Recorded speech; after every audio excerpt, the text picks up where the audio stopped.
Do you think women are oppressed? I do believe women are oppressed, yes. Hello all.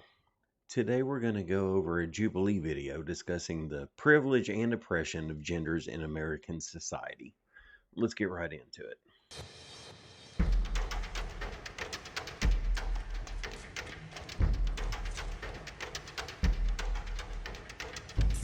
And I have my non-feminists in the left spotlight. I have my feminists in the right spotlight.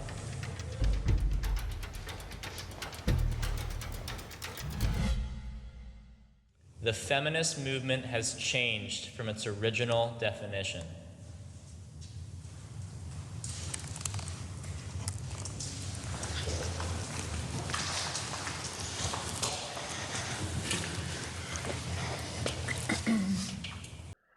Okay, I am so glad ultimately they all stepped out on this one.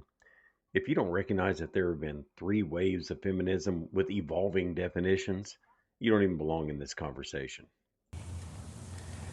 The reason why I hesitated is because I started to think about who is most served by mainstream feminism. I don't personally think that that has changed. I think that white, heterosexual, cisgendered women are most served by mainstream feminism. When I heard the definition of feminist, right, I was like, yeah, I'm a feminist. Like, yeah, I believe in equality of the sexes, of course I do. But it changed the more that I researched the movement, the more that I saw how mainstream media portrayed it. And to me, it's like there's a lot of issues that happen to men in disproportionate amounts that are always overlooked, that no one talks about the suicide rate. No one talks about the homelessness rate for men. And it sucks because if your whole movement is based around equality of the sexes, right, and to make sure both sexes are equal, then that covers the whole spectrum, right? It's not just one sex, it's equality. The title of feminist inherently excludes men. Interesting. But the definition doesn't. Male privilege is real.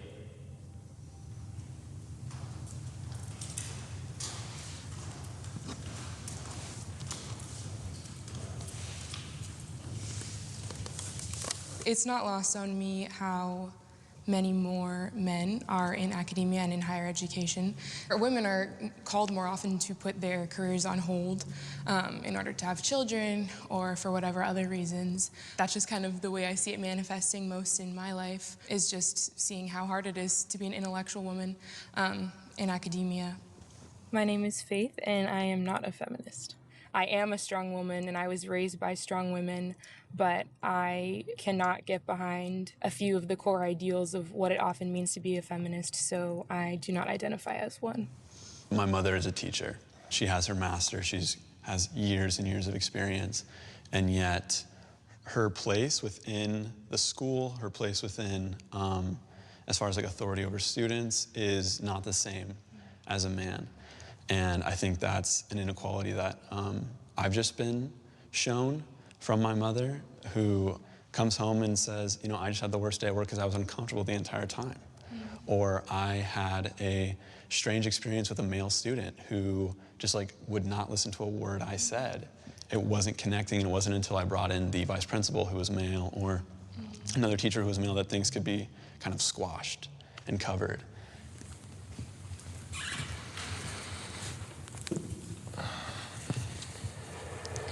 Just growing up, I would say that overall our school systems are more geared towards women. There's more female teachers, and that's how our children are raised. The things that you were alluding to, your mom has to deal with those difficulties that a man would not have to deal with. Men have to deal with a lot of difficulties that most women wouldn't have to deal with. We do benefit from certain privileges, but so do women. I think you considered it a privilege that there are more women in the teaching profession, but you should also consider that other options weren't necessarily or historically available to women because they were considered to be more nurturing. A lot of women were pushed into that field. Still, women are choosing these majors and choosing their region of study, whereas men are tending to choose higher paying majors. They're choosing more to go into STEM fields and such like that, and reaping the financial benefits, while women are also reaping their own happiness benefits of going into a field that they enjoy. People have got to stop with this talking point that white men have privilege in America.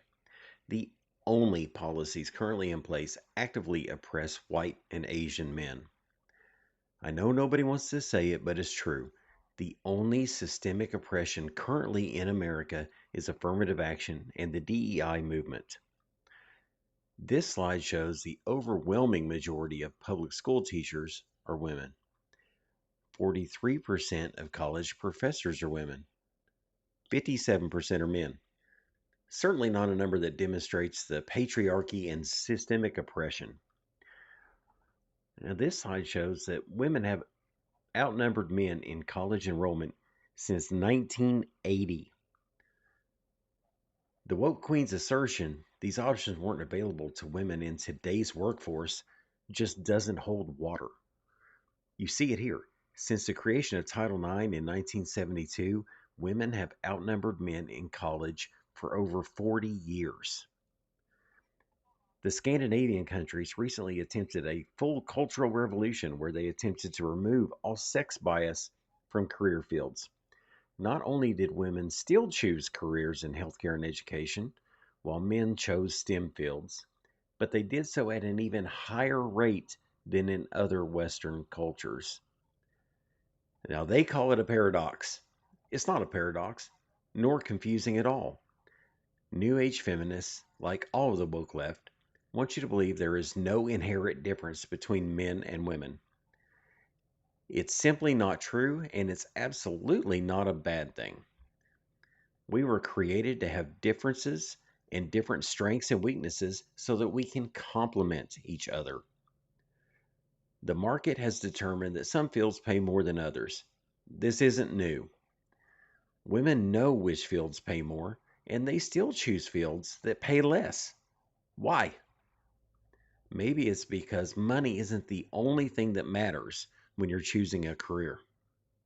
If I were born the opposite sex, my life would be easier.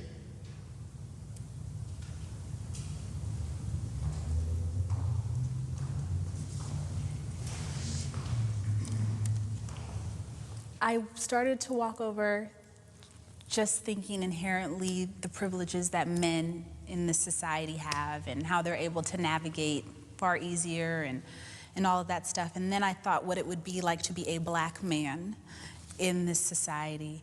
And I don't know that it would be any easier. I am first generation Mexican American. I have two Mexican parents. If I were to be born a male Mexican, it'd be so much easier for just that group. I try to break off from those stereotypes of Melanie gets a table ready for dinner. Excuse me, I have two brothers that can do the exact same thing. You know, why can't they do it? Why do I have to do it? My name is Melanie Valdez, and I am on the feminist side. I had an incident where I was sexually assaulted, and that changed my whole perspective. Now, as a victim of assault, I can certainly understand why the woman in jeans, Melanie, would think her life would have been easier if she had been born the opposite sex. From that standpoint, I think that's more than fair. And then the woke queen started talking. I don't see the things that make it easier for me as a white man to navigate society. That's not my lived experience. And whether she wants to admit it or not, that same black man has a far greater chance at getting the promotion today than I do, regardless of experience or accomplishments. Now for Melanie. If the car breaks down, do her parents tell her to go out and replace the alternator, or do they go get one of her brothers? What if the air conditioner breaks? How about mowing the lawn? Now let's keep it in the kitchen. If they buy a new dishwasher, do you think Melanie is in there installing it? Women want equality until it's a job they don't want to do.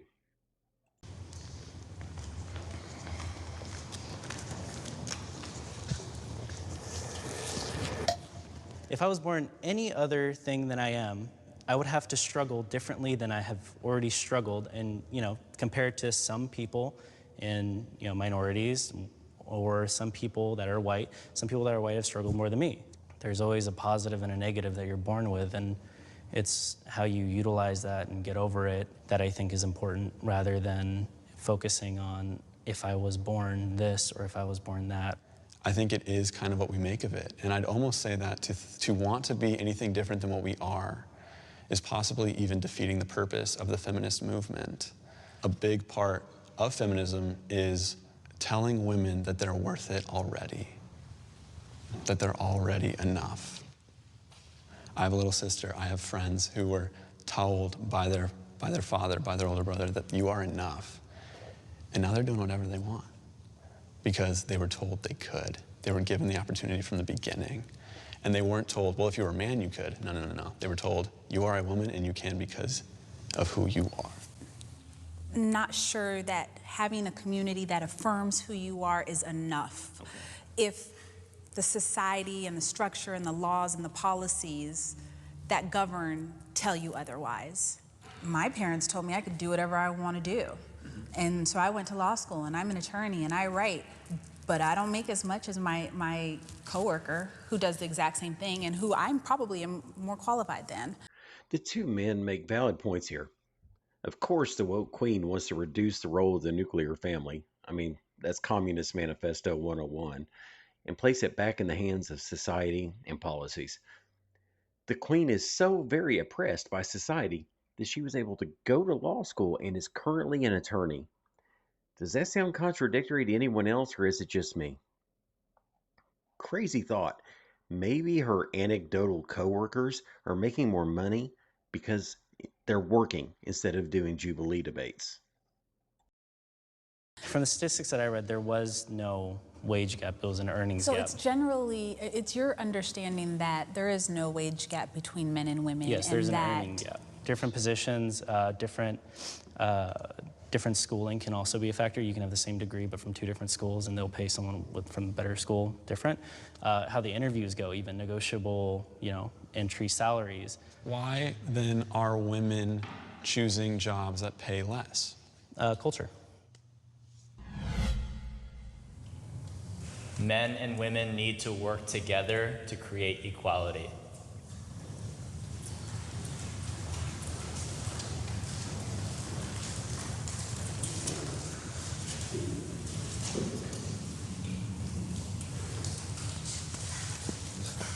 I think one of the reasons that I can take issue with certain types of feminism is it does come across as anti-man sometimes. It comes across as it's your fault. If I go to the Women's March and I see signs that say smash the patriarchy and like our P-word bites back and stuff like that, that's, as much as that's speaking against, an oppressive top culture, that's speaking to all men, and I don't see that as helpful. Well, I think all men benefit from patriarchy. I mean, you need to acknowledge your privilege first. If people could hear that about themselves and not be defensive, I think that we could probably push the needle forward a lot faster. Something that plagues the feminist movement is that there's this idea that in order to gain equal footing, the other side has to be emasculated or has to be dropped down. And this isn't pie, you know what I mean? Just because I get a slice doesn't mean you get you get less, absolutely, right? and that's just the key. because, advocating for women's rights doesn't infringe upon men's rights. Right. The gender wage gap is a myth. There is an earnings gap, and there are many reasons for it. Now let's put aside genders choosing different fields and stick with an apples-to-apples comparison of men and women in the same field. First, women are by nature statistically more agreeable than men and will often accept a lower salary. More importantly, men are far more likely to prioritize work over family obligations. Men are more likely to work longer hours, take fewer days off, fewer vacations.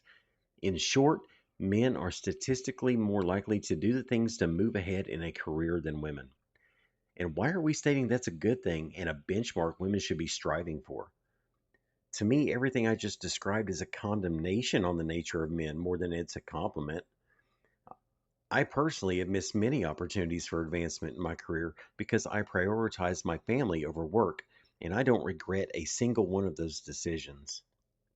Now, it is a pie, and you getting yours exactly means someone else is not getting theirs. Another person didn't get the lawyer job because the queen did get it. That's just reality. There are finite resources and finite opportunities. What she's putting forth is a communist equity argument. Equality already exists in America. What they're talking about is equity, and it's unattainable and honestly shouldn't even be a goal. Equity of outcome only results in everyone suffering equally. You know, first and second wave feminism were very clear in the very particular things that they were trying to accomplish. You had first wave feminism, which was very clearly, trying to get the right to vote. Second wave feminism, right after like World War II and such, helping women progress in the workplace and such. And now I see third wave feminism, and it is a broken apart, can be lost movement that goes in so many directions and has so many extra qualifiers. And I think about, I was talking to one of my friends who went to the Women's March with a pro-life feminist group. And she said on multiple accounts they were asked to leave because that's not why the Women's March was happening, and that they were against the movement. And so you have all these different types of feminism. There doesn't seem to be a clear center and a clear desire, and I hear people call themselves feminists for all different reasons. And with some of them, I would agree, and I would call myself a feminist for those reasons. But because it's so all over the place, I just can't call myself a feminist. If feminists can make a concise push towards one issue together, would I be willing to join? If I agreed with the point, yes. Okay. If I agreed with what the movement was going for, yes. As a woman, I'm not sure that I'm concerned whether or not you want to join as a man. Is that not part of the issue? But that's segregating that's segregating genders. If you're saying that you don't care about my opinion as a man, that goes against everything the feminist movement goes. I don't care about reshaping and forming my feminism in a way that is digestible for you as a man.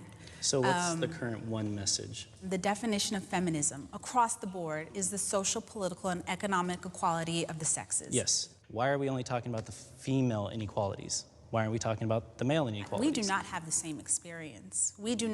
You are not oppressed in the same ways that I am. No, and I'm sure you're not oppressed in the same ways that I am. My feminism, my truth, my lived experience. She's so short-sighted. She's calling for systemic change that's already been accomplished, by the way, but won't accept the idea of forming a coherent solution that the population can agree upon. She doesn't even care what half the population thinks about her ideas. Now, the discomfort by the soy boy in the glasses is hilarious to me. Did this white man just say that he was oppressed? Oh, for shame. Men are 3 times more likely to commit suicide. The common perception is always that women are the victims and men are the perpetrators, regardless of evidence. Men are expected to fight and die in wars and legally obligated to register for the draft. Men take on jobs that are much more dangerous and harmful to their health. More of our world leaders should be women.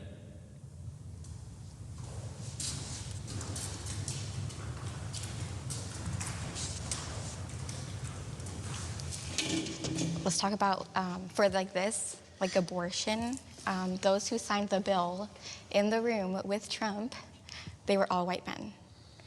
I did not see a single woman. It doesn't matter if it's a white woman. I did not see a single woman in there. So those men are making choices for us, women, about birth control, abortion, healthcare, everything, and we can't even have a say on it because they won't even hear us. I don't view it as we should have more women in office. I view it as we should have the most qualified people in office. If you have an issue with, the bill being signed by white men, I believe that voting for Congress people that are women or, whoever you review and believe are the most qualified will put those people in power. If we are talking about the last election, I believe that the most qualified candidate did not win. People need to really consider what role gender played in that. Just logically, the people that they're representing are both men and women, so the people representing us should be men and women. And it would be really hard for me to ever understand why people wouldn't think that there should be more women in leadership. Well then, let me explain why there aren't more women in leadership. You can see from the following slides, women far outnumber men in not only registered voters in America, but they also voted at a much higher rate in both presidential years and non presidential years. Women vote at a higher rate than men. The people being put in political positions are being placed there primarily by women. It's not the sort of thing that women are going to scream from the rooftops, but I think you would all be surprised at the number of women who believe men are better suited naturally for positions of authority and power. Once again, those traits aren't even necessarily a good thing in overall life and happiness, but they are traits that men possess in a greater abundance. Thank you all so much for watching. Please like and subscribe, and we will see you for the next one.